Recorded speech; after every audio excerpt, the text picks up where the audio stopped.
And so, what does Noah do? He marries Naamah. Huh? Remember Naamah? Go back. What was Naamah? Wasn't Naamah one of his father's wives that he took? According to here? Who was Naamah?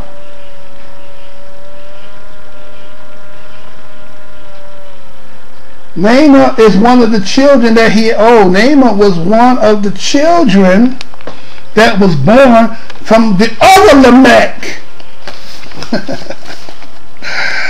Remember what Tubal came? And then Zillah? Well, Naamah is coming from one of them. That Lamech. They say there's a separate Lamech. This ain't the same Lamech. This is a different Lamech. So that Lamech is now, which has to be, is this Cain's seed or this is Seth's seed? So then the possibility is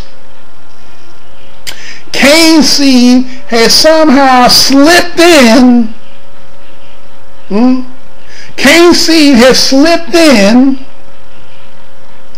and this is how you're going to get your so-called recessing.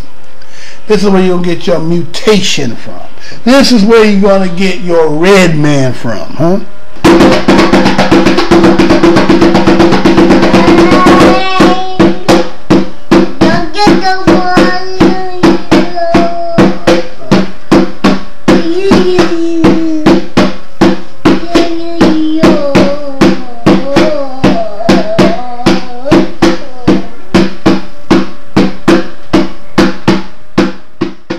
Now, Noah took 3 daughters from Eliakim, the sons of Methuselah, for wives for his sons, and the Lord had commanded Noah, as the Lord commanded Noah. Okay? So he got his daughters to give to the sons of Noah came from Methuselah. Black people, black knowledge, white story.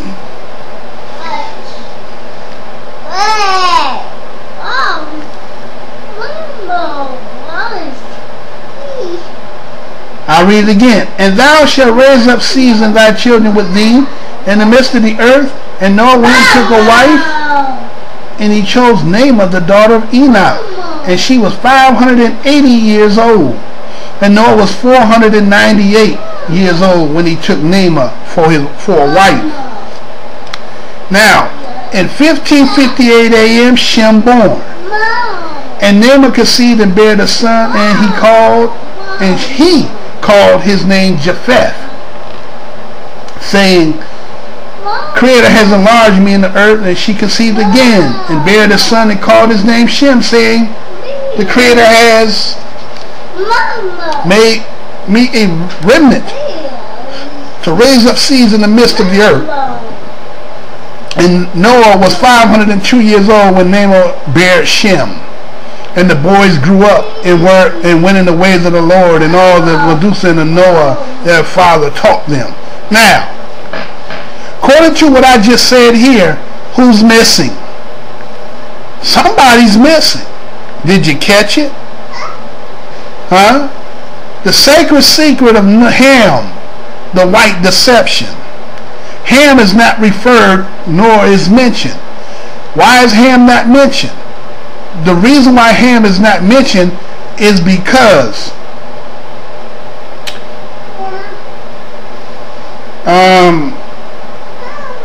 Ham is considered, according in the Bible, right? Let's go through the scriptures. Ham in the scriptures is considered to be the youngest of Noah's 3 sons. If we go to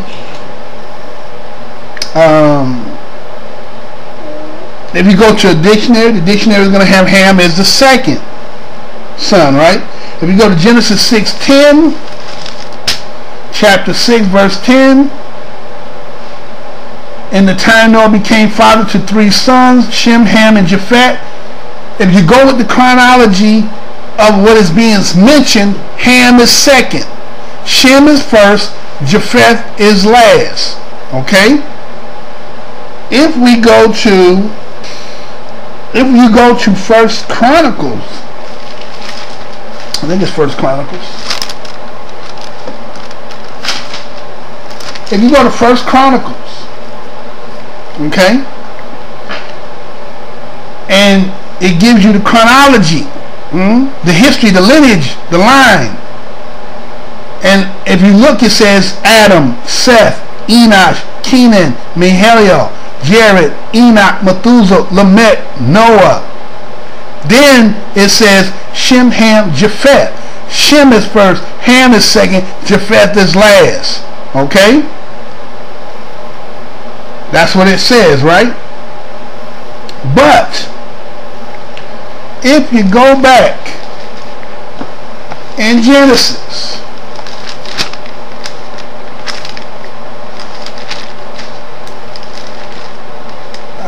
let's see. If you go to chapter 10, right? Or matter of fact, we ain't going to go to chapter 10. We're going to go through verse 9, right? Verse 9:18, and it says, and Noah's sons who came out of the ark were Shem, Ham, and Japheth. Now that's coming out of the ark. See, Shem is always being mentioned first to give you the mental interpretation that he is born first, right? Now,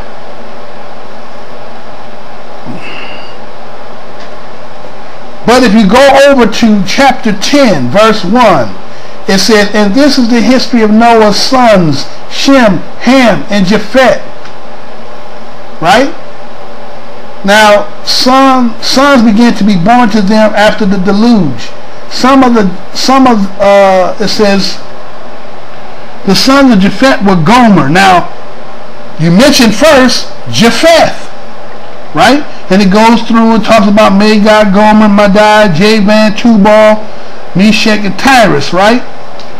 And then it comes in and it says, from these the population of the isles of the nations spread abroad in their lands, each according to their tongues, according to their families, to their nations, right? And then it says, and the sons of Ham were Cush, Mizraim, Put, Canaan. And the sons of Cush were Seba, Havilah, Sabta, and Ramah, and Sabtica, right? Alright, so, but then Shem is mentioned third in the chronology. Okay? So, what I'm saying here is, there's an issue here. The issue is, Ham is automatically seen to be put in second position.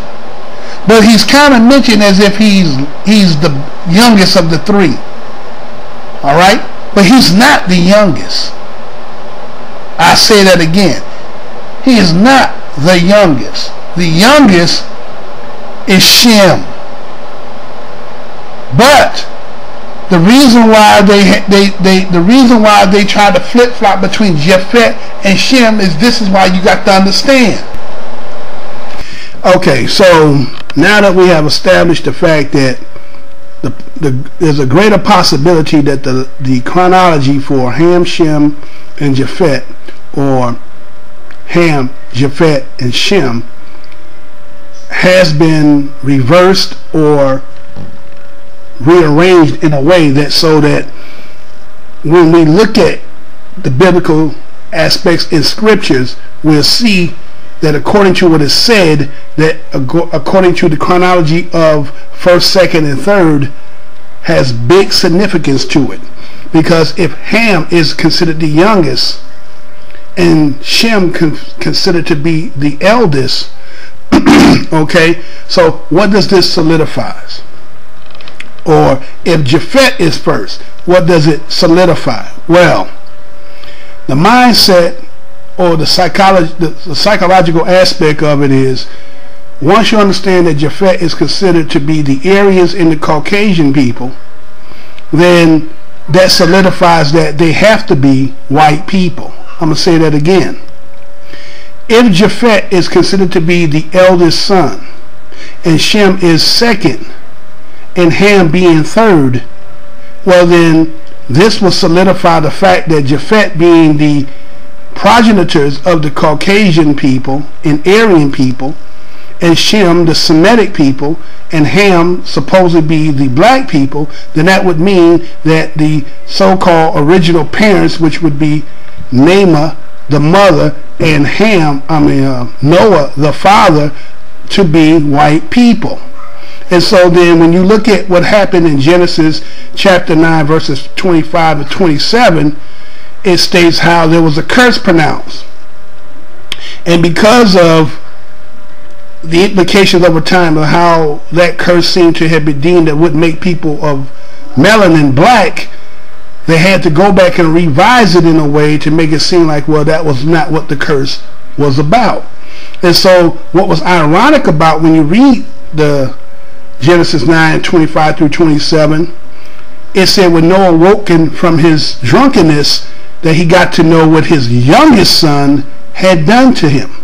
Now, the chronology between Ham, Japheth, and Shem has to be solidified for the simple fact that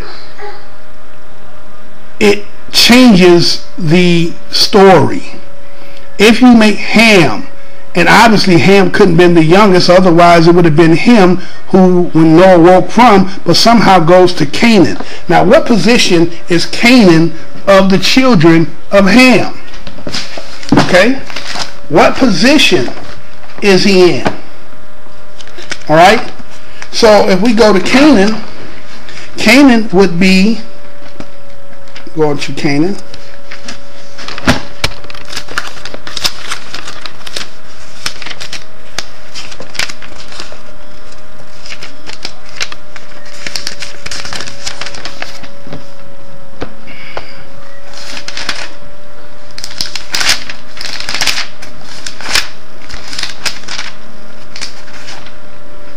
Now Canaan is listed the fourth son of Ham. This is the fourth son, right? This is the fourth son of Ham. So they imply the fact that, well, we weren't saying that Ham, it was Ham, but it was one of his children that supposedly had done something, and you go choose the fourth son of Canaan, having something to do with the simple fact that you're talking about a landmass.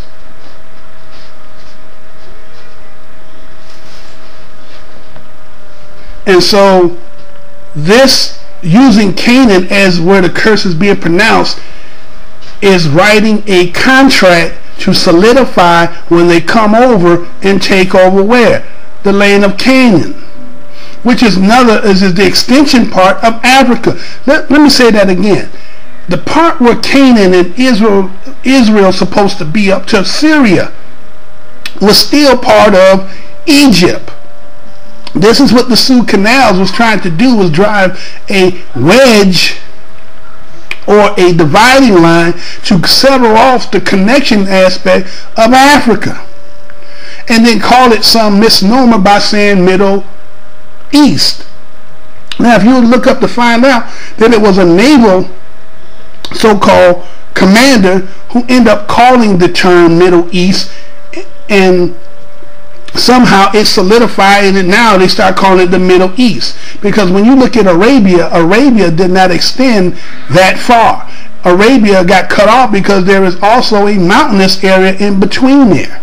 So that part extended from northeast corner of Africa, extended across there, going into what you would consider the land of Canaan. That was still considered Africa. But again, you understand how they come up with, if you look at the diagrams of your city, is for some people you can see the school right across the street from your house and tell you don't live in the district. So he will draw up lines according to he dissecting up and rearranging in we'll say severing off sections and calling it this particular area. Well, that's the same thing they did when they did with the map. They rearranged it in order to go into accordance to what they were writing. Now, so we have the chronology of Ham, Shem, and Japheth, which means if Ham was to be first, then that means Ham would have the blessings because he was the eldest son. Now, so if the father the father Noah is not having any other children, then that means that his children will have the division, or we be able to divvy up the land according to what? Of birthrights. So if Ham is first, don't we see why Ham end up getting the best of the land? But see, but you have to do a little bit more research. You're going to have to get in to find out more, for the simple fact that I've read what the real aspect of Genesis 9:25 through 27 really was. It's stating that Ham has slept with his mother, right? And they end up producing the child, Canaan. And this is why the curse was put upon Canaan, is because of the infidelity that happened between Cain and Naamah, producing Canaan. I'm going to say that again. I've read where it stated that the true purpose of that curse, or the real reason what happened, the backdrop to this particular scripture, is about Ham sleeping with Naamah, which means that is his mother, and produced a child, which was Canaan. Huh? You can look that up if you don't believe me. Look it up. Alright, so why am I saying all this? Well, I'm saying this. So if Ham, being the eldest son, gets the choices of land, and through Ham, right, he is the progenitors of the Egyptians, the Ethiopians, Africans, and others, and also the Arabian peoples, right? And so in history that we've been told, it's always that to offset Egypt as being the foundation, or to be the eldest of the establishments in history, they always tell you about Sumer. They said Sumer is older than Egypt, right? Now, when we go back to Genesis chapter 9, and we read starting from 18, and it says, and Noah's sons who came out of the ark were Shem, Ham, and Japheth. Later, Ham was the father of Canaan. These three were Noah's sons, and from these were all the earth population spread abroad. Now Noah started off as a farmer and produced a plant, a vineyard. And he had began drinking the wine and became intoxicated. And so he uncovered himself in the midst of his tent. Later, Ham, the father of Canaan, saw his father's nakedness and went telling it to his two brothers outside. And that Shem and Japheth took a mantle and put it upon their shoulders and walked in backwards. Thus they covered their father's nakedness, while their faces were turned away, and they did not see their father's nakedness. Finally, Noah woke from their wine and got to know what his youngest son had done to him. Now, did you catch that last part? Noah woke from the wine and got to know what his youngest son had done to them. Now, what they're going to try to tell you, they're going to interpret and say, well, then you heard I mentioned it was Canaan, Canaan, right? Now, you can't say Ham is the youngest, because Ham is not the youngest. You feel what I'm saying? Ham cannot be. You cannot stigmatize Ham as to say when Noah woke up, he knew what Ham, his youngest son, had been, because Ham is not the youngest son. But they should read this way. And Noah's sons who came out of the ark were Ham, Japheth, and Shem.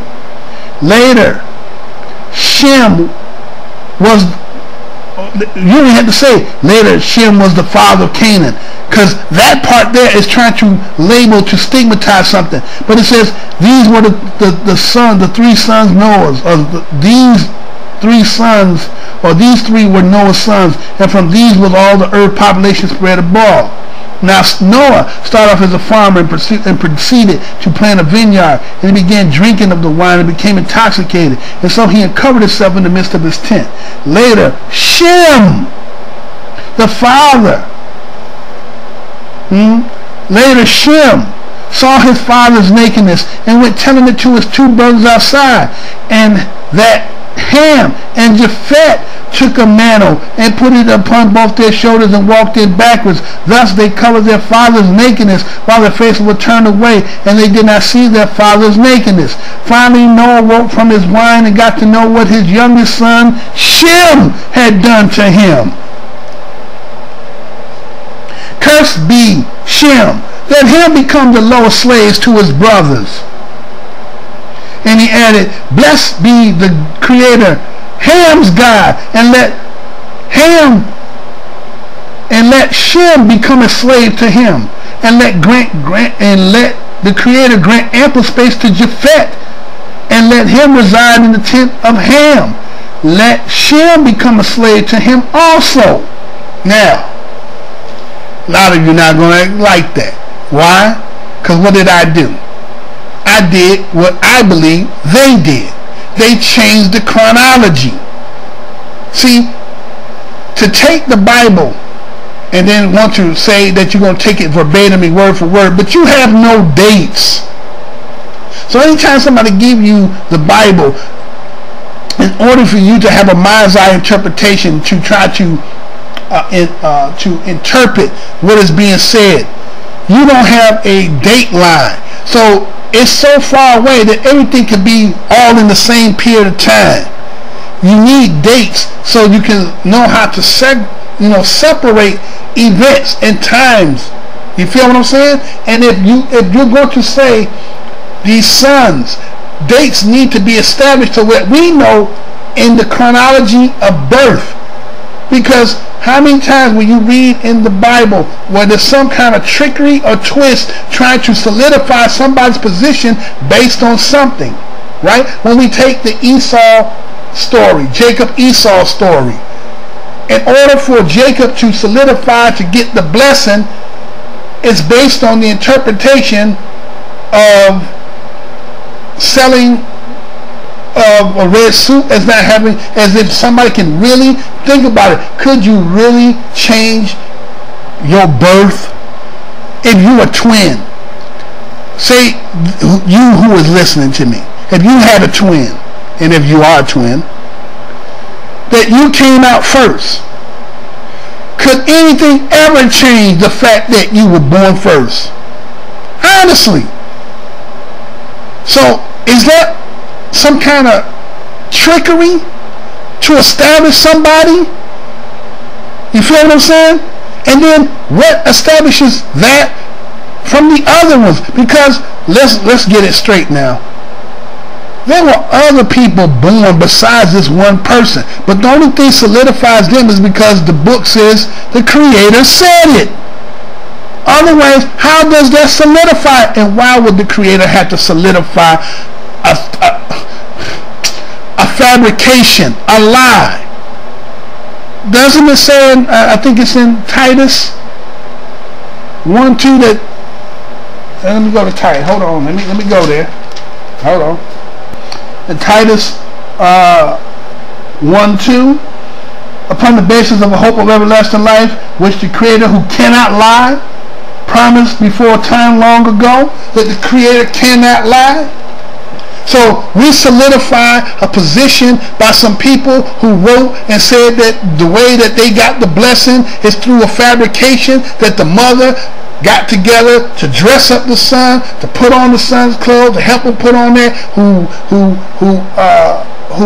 is stealing a blessing on the misinterpretation because the mother is favoring this son over another son, and we're saying that the Creator is ordained this.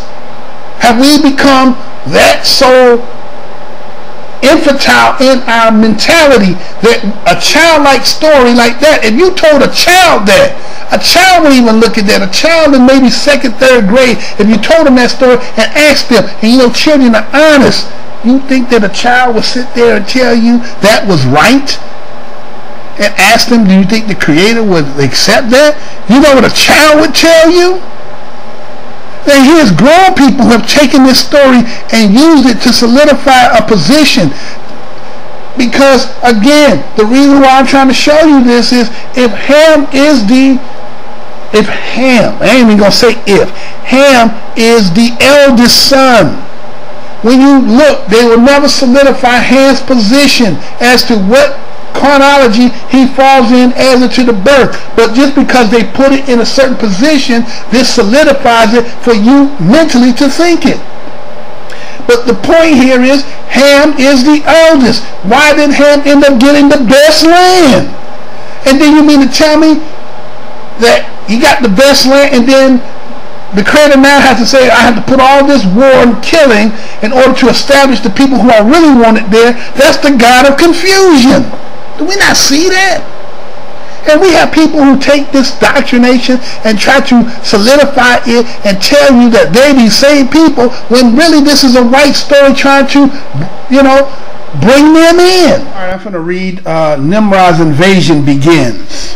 Now, accordingly, this is supposed to be happening 4003 BC. And it reads like this. And when Nimrod was 40 years old, at that time there was a war between the brethren and the children of Japheth, so that they were in the powers of their enemies. And Nimrod went forth at that time, and he assembled all the sons of Cush and their families, about 460 men. And he hired also from some of his friends and acquaintances about 80 men. And he gave them their hire.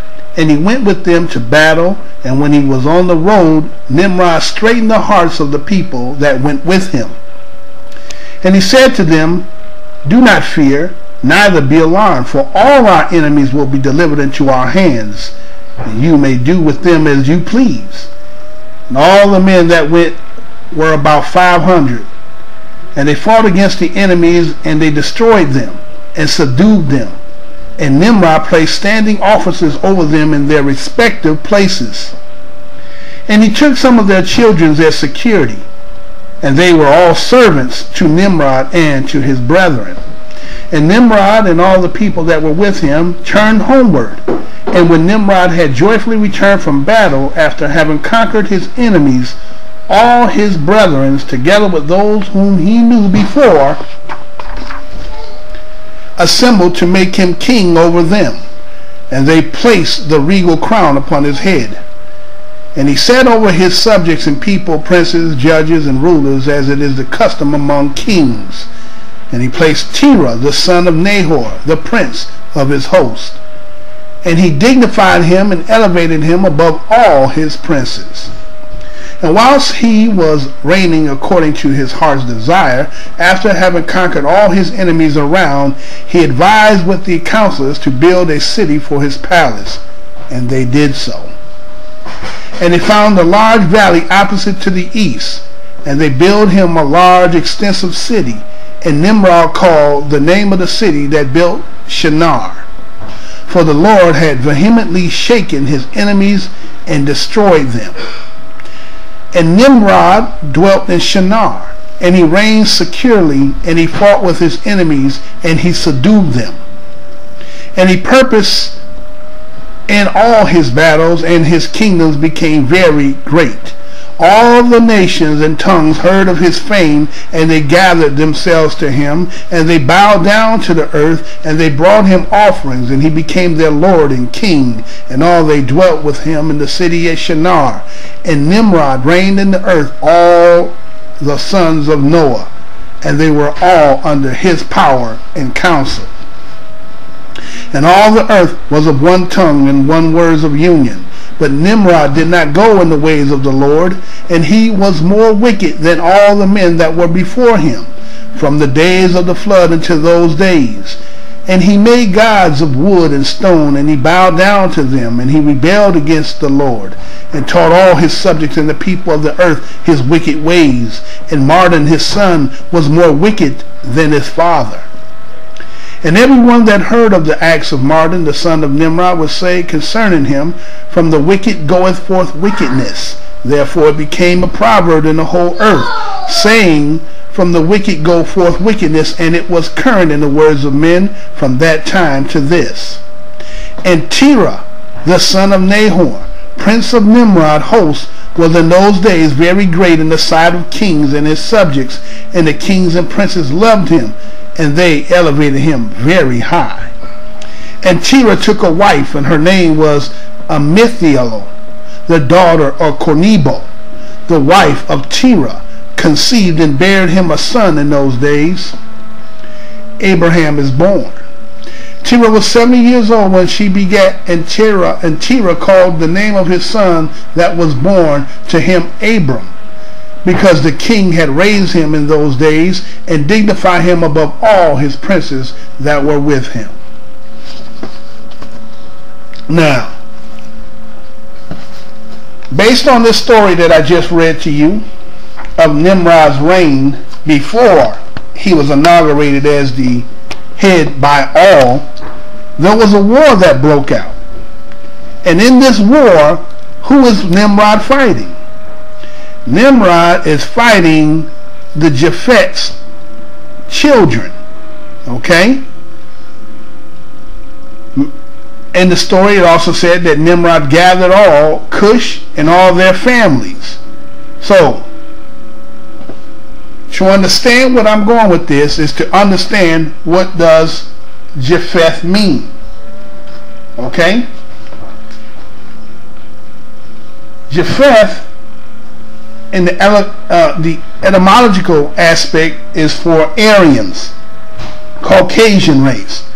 We know at the beginning time of the Noah, Ham, Shem, Japheth that they were black people.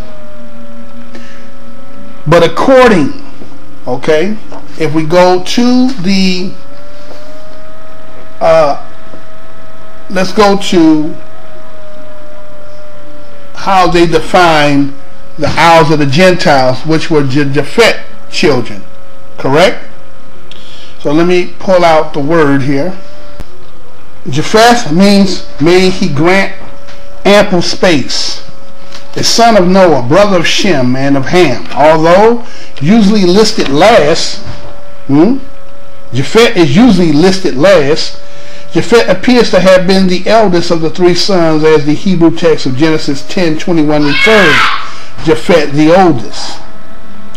Some translators, however, understand the Hebrew text here to refer instead to Shem as the elder brother of Japheth. Concerning Japheth to be Noah's eldest son, would place the time of his birth at 2470 BC. Japheth and his wife were among the 8 occupants of the ark, thereby surviving the flood. Remaining childless until after the flood, they thereafter produced 7 sons: Gomer, Madai, Javan, Tubal, Meshach, and Tyrus. These sons and also some grandsons are the ones whom the population of the isles of the nation was spread about in their lands, each according to their tongues, according to their families, by their nations. And you can find it in Genesis chapter 10, verses 3 and 5. 1 Chronicles 6 and 7. Chapter 1, 6 and 7. Historically, Japheth was the progenitor of the Aryans, or Indo-European or Indo-Germanic branch of human family. The names of his branch of the human family, the names of his sons and grandsons, are found in ancient historical texts as related to the peoples and tribes residing mainly in north and west of the Fertile Crescent. They appear to have spread from the Caucasus eastward into the Central Asia and westward through Asia Minor to the islands and coastlands of Europe, and perhaps all the way to Spain. Arabian tradition claims that one of Japheth's sons was also the progenitors of the Chinese people. As a result of Japheth's respectful actions taken in company with the brothers Shem on occasion of their father's drunkenness, Japheth, the object of his father's blessing, in that blessing Noah requested for Japheth that God grant ample space to him. This Hebrew expression is evidently derived the same root word as the name Japheth, which is Yefeth, or Japheth, and appears to indicate that the meaning of Japheth's name would be fulfilled in a literal sense, and that his descendants would spread out over a wide area. His residing in the tents of Shem is thought by some to indicate a peaceful relationship between the Japhethites and the Semites. However, since history does not particularly present such a peaceful association, it may rather be connected prophetically with God's later promise to Shem's descendant, Abraham, Isaac, and Jacob, that in their seed all the families of the earth, including those descendants from Japheth, would be blessed. Canaan becoming a slave to the Japheth find fulfillment in the domination of the land of Canaan during the rule of the Medo-Persian Empire, a Japhetic power, and the later conquest by the Greeks and the Romans, including the conquest of the Canaanite stronghold of Tyre and Sidon. Now, based on what I just read there, when I told you that there was a war in Nimrod's time, 4000 BC, according to how they tabulated through the Jewish calendar or Jewish time. And the Jewish calendar starts with supposedly the creation. Okay? And there's a way to tabulate when they say it's the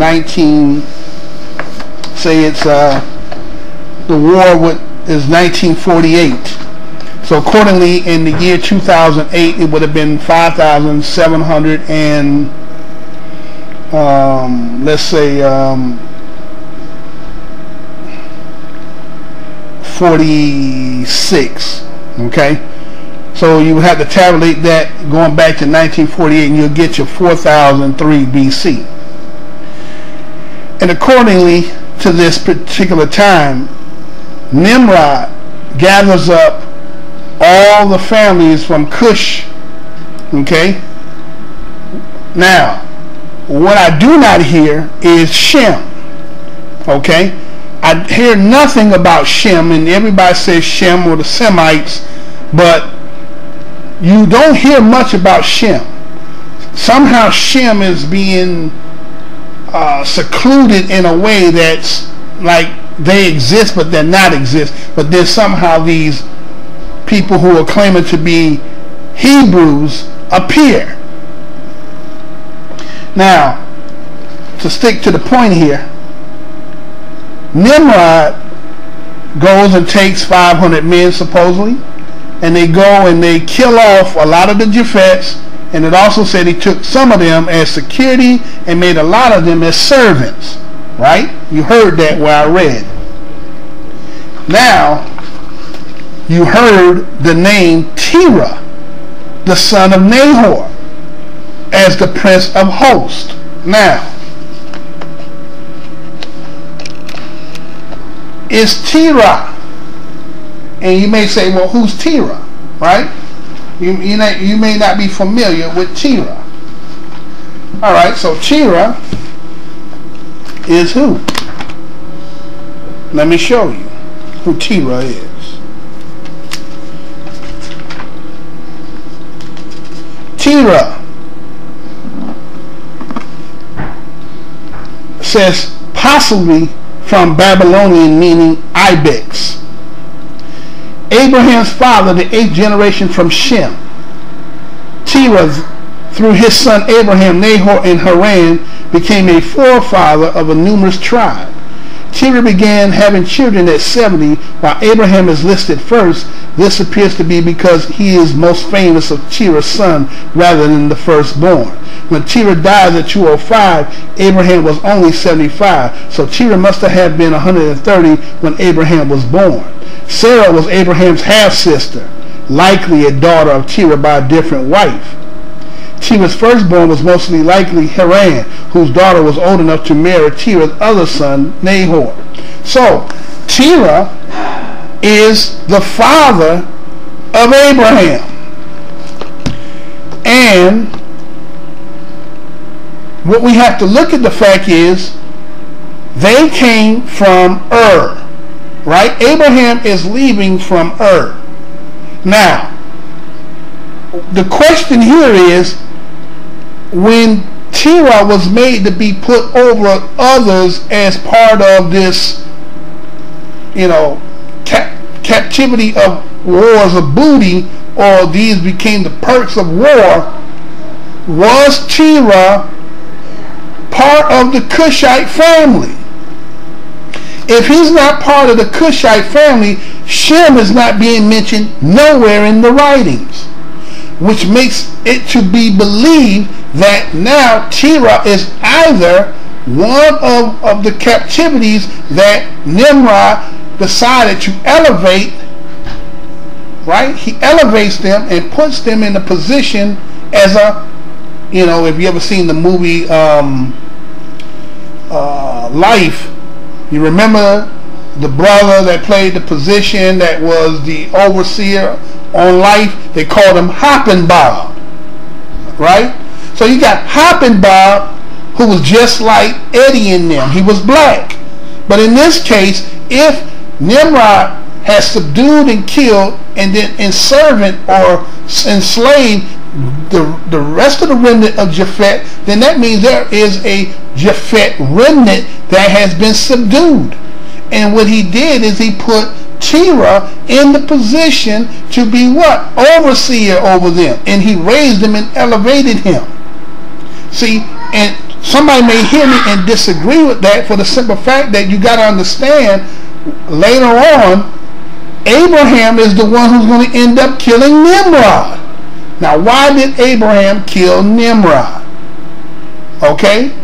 Now, I can tell you a part as into Nimrod, how they claim that Nimrod got into the elevation of beginning to have power is because,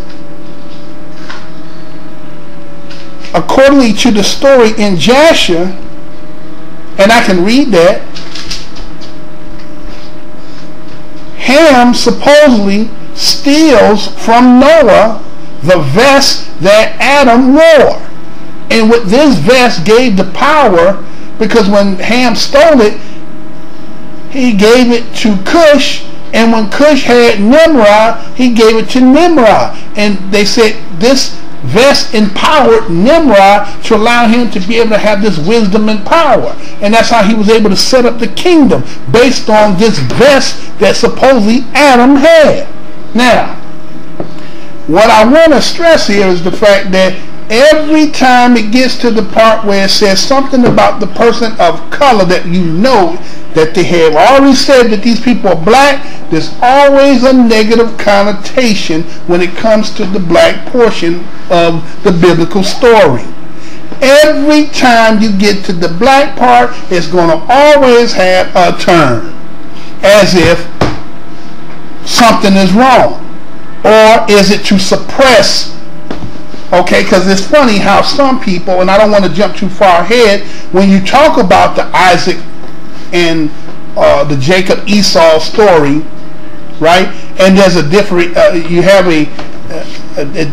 there's a differentiation between the two, because he's red, but no one is, you have not validated who is Jacob. As if you're saying, well, we know they black, but according to the mothers on them are Oriental. And I'm not saying that Oriental can't be black people. You feel what I'm saying? But did you hear what I just read about Japhet, when it said that the Japhet people, or the Japhet descendants, are the ones who are supposed to be the progenitors of the Chinese people? Black people, black knowledge, white story. I'm going to say that again. Black people, black knowledge, white story. See? So, if they're saying that Japhet has created the Chinese, and you can read, matter of fact, I will go to the scriptures for those who may not know that Sarah and Leah are supposedly Orientals. Alright, let me pull this up real quick. Alright, so go to Sarah. No, not Sarah. Leah and Rachel. Leah and Rachel is what I meant to say. If I said Sarah, excuse me. Alright, so go on to Rachel.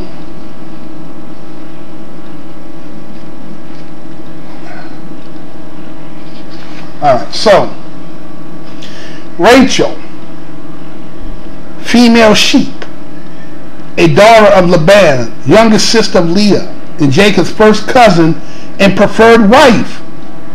Now, this is a cousin, right? A cousin. Think about that. This is a cousin.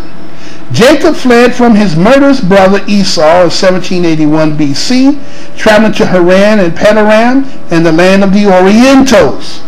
I'm going to say that again. Jacob fled from his murderous brother Esau in 1781 BC, traveling to Haran and Padan in the land of the Orientals. Rachel, a girl beautiful in form and beautiful of countenance, served as a shepherdess for her father. She met Jacob at the well near Haran. Jacob was received into his uncle's household, and 1 month later agreed to serve Laban 7 years in order to marry Rachel, with whom he was now in love. His love did not weaken during the 7 years, and so these proved to be like some few days to him.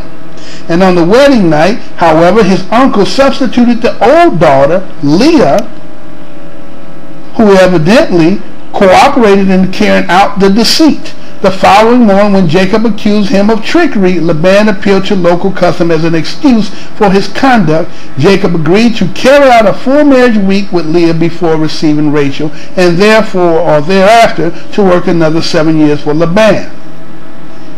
Now, Rachel did not disappoint Jacob as his wife, and Jacob showed her more love than Leah.